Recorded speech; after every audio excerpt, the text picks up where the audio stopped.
آپ ہم کو گواہی دینے والوں کے ساتھ۔ سورہ آل عمران کی آیت نمبر 52 اور 53، یہ دو آپ حضرات کے سامنے پڑھی اور ترجمہ کیا ہے۔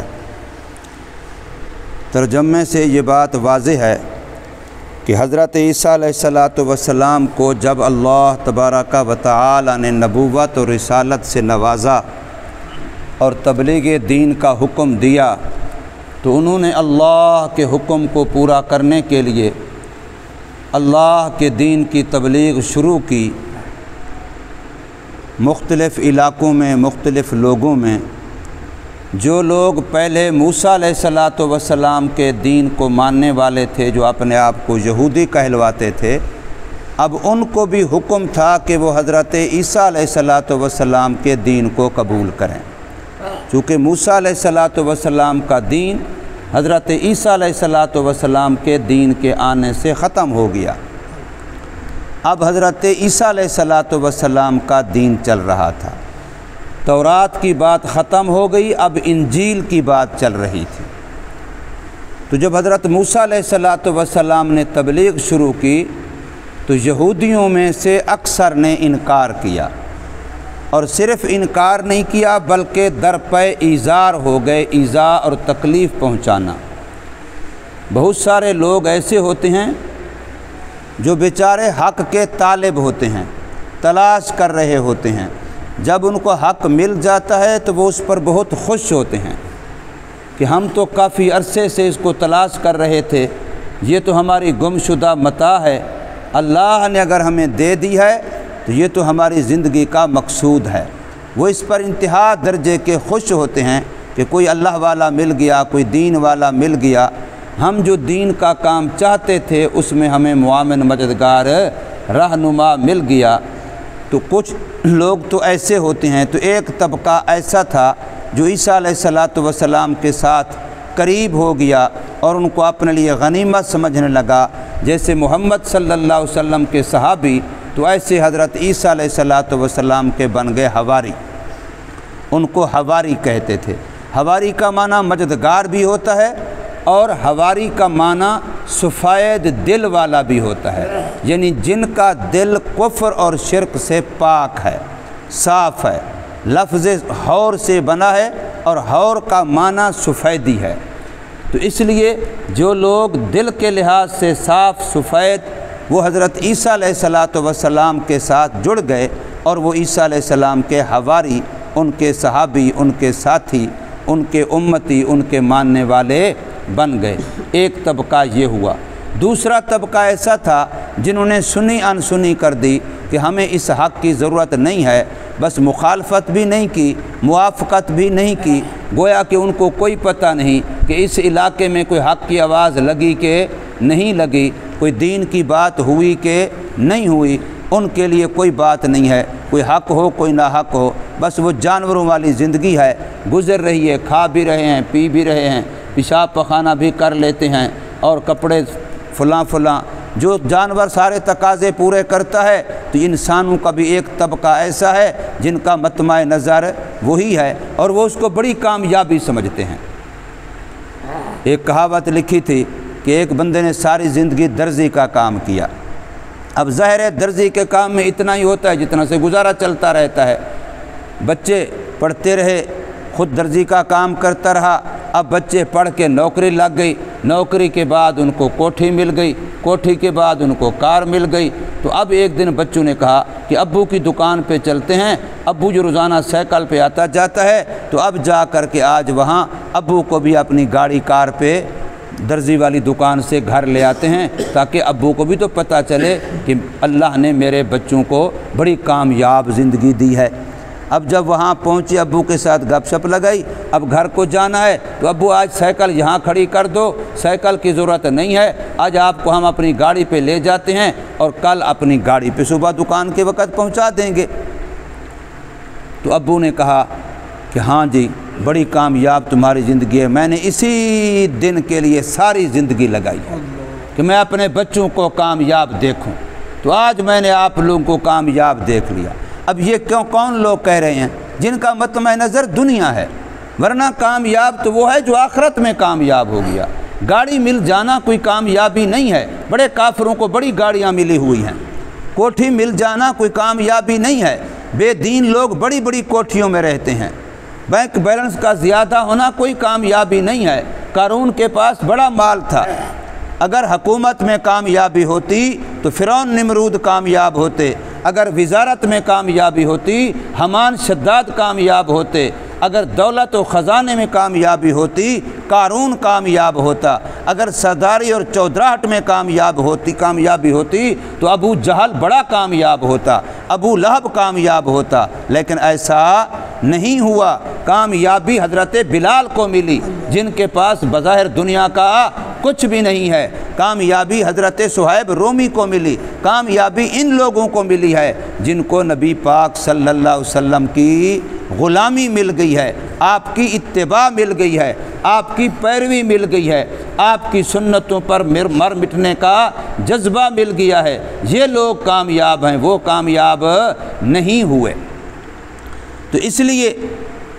دوسرا طبقہ لوگوں کا یہ ہوتا ہے کہ بھی یہاں کوئی حق کی بات نہیں تھی تب بھی ہمیں کوئی پرواہ نہیں تھی، اب حق کی آواز لگنے لگ گئی تب بھی ہمیں کوئی پرواہ نہیں ہے، ان کے لیے کوئی مسئلہ نہیں، وہ برابر سمجھتے ہیں۔ تیسرا طبقہ وہ ہوتا ہے جو حق کی آواز کو سنتا ہے لیکن اس کو ناپسند کرتا ہے۔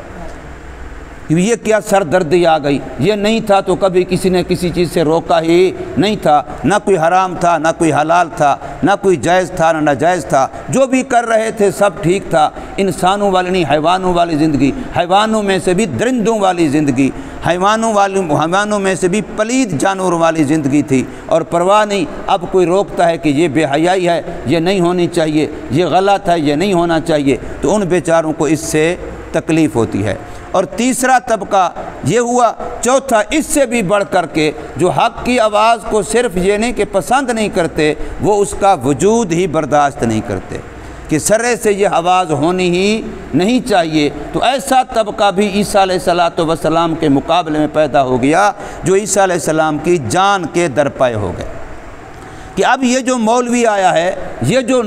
اپنے آپ کو دین والا کہتا ہے، ہر وقت کہتا ہے تمہارے اندر یہ غلطی، تمہارے اندر یہ غلطی، اب اس کا وجود ہی ختم کرو، یہ سرے سے رہے ہی نہیں۔ تو اب انہوں نے پروگرام بنایا، منصوبہ بنایا کہ اس کو قتل کر دو، جیسے محمد صلی اللہ علیہ وسلم کے قتل کا پروگرام بنا۔ اس رات جب آپ صلی اللہ علیہ وسلم نے ہجرت فرمائی ہے تو کافروں نے، تمام قبائل نے مل کر کے پورا مشورہ کیا تھا کہ آج رات کو محمد صلی اللہ علیہ وسلم کے گھر پہ حملہ کر کے قتل کر دو۔ جب سارے شامل ہو گئے، کس کس سے؟ قریش والے انتقام لیں گے، بدلہ لیں گے، قصاص لیں گے، کوئی ایک خاندان تو ہوگا نہیں، سارے شامل ہوں گے، تو کس کس سے وہ بدلہ لیں گے؟ تو اللہ نے اس وقت حضور صلی اللہ علیہ وسلم کو وحی بھیجی کہ آپ حضرت علی کو اپنے بستر پہ سلائیں اور امانتیں ان کے حوالے کریں، اور آپ گھر سے باہر نکلیں، کنکری مٹی اٹھائیں اور چاروں طرف مٹی پھینکیں، پھینکنا آپ کا کام ہے، اور اللہ جو چاروں طرف آپ کے گھر کے محاصرہ کر کے دشمن کھڑے ہیں ان کی آنکھوں میں پہنچا دے گا، یہ آنکھیں ملتے رہ جائیں گے اور آپ آرام سے چلے جائیں سیدنا صدیق اکبر رضی اللہ تعالی عنہ کے گھر، اور ان کو ساتھ لے کے آپ ہجرت کر جائیں۔ تو یہ واقعہ جیسے محمد صلی اللہ علیہ وسلم کو قتل کرنے کی سازش، حالانکہ حضور سے بڑا با اخلاق کون تھا، حضور سے بڑا ان کا خیر خواہ کون تھا، حضور سے بڑا ان کا ہمدرد کون تھا، جو ہر طرح کا دکھ سہ کر کے بھی ان کی آخرت کے فائدے کے لیے کڑ رہے تھے، رو رو کے اللہ سے دعائیں کرتے تھے کہ اللہ میری قوم کو ہدایت دے دے، اللہ مکے والوں کو ہدایت دے دے، اللہ ان کی آخرت سنوار دے۔ تو عیسیٰ علیہ السلام کے بھی کچھ یہودی اس طرح کے دشمن ہوئے کہ ان کا وجود ہی ختم کر دیا جائے، ان کو قتل کر دیا جائے، نہ رہے بانس نہ بجے بانسری۔ جب یہ سر ہی نہیں ہوگا، یہ زبان ہی نہیں ہوگی، پھر ہمارے خلاف کوئی بات، کوئی ہماری برائی کو برائی کہنے والا ہی نہیں ہوگا۔ تو یہ پروگرام جب بنایا تو پھر اس وقت عیسیٰ علیہ السلام نے یہ بات کہی، فلما احس عیسیٰ، جب عیسیٰ علیہ السلام نے دیکھا، محسوس کیا ان کافروں سے کفر کو، تو اب فرمایا من انصاری الی اللہ، اب بتاؤ اللہ کے راستے میں میرا معاون مددگار کون ہے؟ تو اس وقت حواریوں نے کہا ہے کہ نحن انصار اللہ، ہم اللہ کے دین کے مددگار ہیں۔ اس میں علماء نے نکتہ لکھا ہے کہ دین کا کام کرنے کے لیے کسی جماعت کی ضرورت نہیں ہے۔ محمد صلی اللہ علیہ وسلم نے کام شروع کیا، جماعت پہلے نہیں بنائی۔ اسی طریقے سے عیسیٰ علیہ السلام نے کام شروع کیا، کوئی جماعت گروہ نہیں بنایا۔ ہاں جب مخالفت ہوئی ہے اب انہوں نے اپنے لیے ساتھی اکٹھے کیے ہیں۔ اب یہ کہا ہے من انصاری اللہ، اب بتاؤ حق کے ساتھ کون کھڑا ہوتا ہے۔ اب انہوں نے دعوت دی ہے ساتھیوں کو کہ من انصاری اللہ، اب بتاؤ اللہ کے دین کے لیے، اللہ کے راستے کے لیے، حق اور سچ کے لیے معاون کون بنتا ہے، مددگار کون بنتا ہے، مخالف کون بنتا ہے، اور وہ جو نیوٹرل کہتے ہیں وہ کون بنتا ہے، جی ہم نہ ان کے ساتھ ہیں نہ ان کے ساتھ ہیں، وہ کون بنتا ہے۔ اب عیسیٰ علیہ السلام نے یہ بات کہی، اور یہ بات یہاں پر مفتی شفیع صاحب رحمۃ اللہ تعالی اپنے معارف القرآن کے اندر لکھی کہ اللہ نے دین کے کام کے لیے کوئی جماعت شرط نہیں بنائی، بس کام شروع کر تو، جس وقت تو کام کرتا جائے گا اللہ راستے کھولتا چلا جائے گا۔ تو فرمایا انہوں نے جب عیسیٰ علیہ السلام نے یہ محسوس کیا ان لوگوں سے کفر، تو پھر یوں فرمایا من انصاری اللہ، تو اس وقت حواریوں نے کہا نحن انصار اللہ، اور ساتھ انہوں نے اپنی وفاداری جتلانے کے لیے یہ نہیں کہا کہ ہم تیرے مددگار ہیں، ہم بڑے اسلحے والے ہیں، ہم تیرے مددگار ہیں، ہم بڑے علاقے کے نامور لوگ ہیں، ہم تیرے ساتھ ہیں، ہماری بڑی وقت ہے۔ نہیں، ہمارے پاس دولت کیا ہے، آمنا باللہ، ہمارے پاس دولت یہ ہے کہ ہم اللہ پر یقین رکھتے ہیں،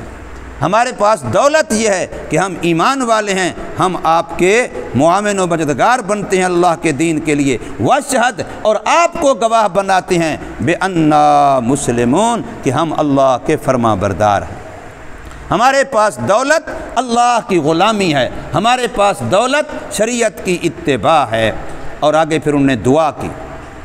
سب سے بڑا ہتھیار یہی دعا ہے مومن کا، یاد رکھیے، اللہ سے تعلق دعا کی، ربنا، اے ہمارے پروردگار، آمنا، ہم ایمان لائے، بما انزلتا، جو بھی آپ نے اتارا، تورات اتاری، انجیل اتاری، زبور اتاری، صحیفہ ابراہیم اتارے، جو بھی آپ نے کتابیں چھوٹی بڑی اتاری، ہم ان پر ایمان لائے، واتبعنا الرسول، اور ہم نے اس رسول کی اتباع کی۔ کیوں؟ اس لیے کہ وقت کے نبی کی اتباع لازمی ہوتی ہے۔ الرسول معرفہ کا لفظ فرمایا، متعین رسول جو اس وقت عیسیٰ علیہ السلام تھے، ہم نے اس رسول کی اتباع کی۔ فاکتبنا مع الشاہدین، ہم آپ سے درخواست کرتے ہیں کہ آپ ہمیں اپنے ہاں ان لوگوں میں سے لکھ دیں جو حق کی گواہی دینے والے۔ اللہ کے ہاں لکھوائیے اپنے آپ کو کہ اللہ کے ہاں یہ لکھے جائیں کہ ہم وہ لوگ ہیں جو حق کی گواہی دینے والے ہیں۔ فاکتبنا مع الشاہدین، لکھ لیجئے ہم کو حق کی گواہی دینے والوں کے ساتھ۔ اللہ تبارک و تعالی ہمیں سمجھ نصیب فرمائے، عمل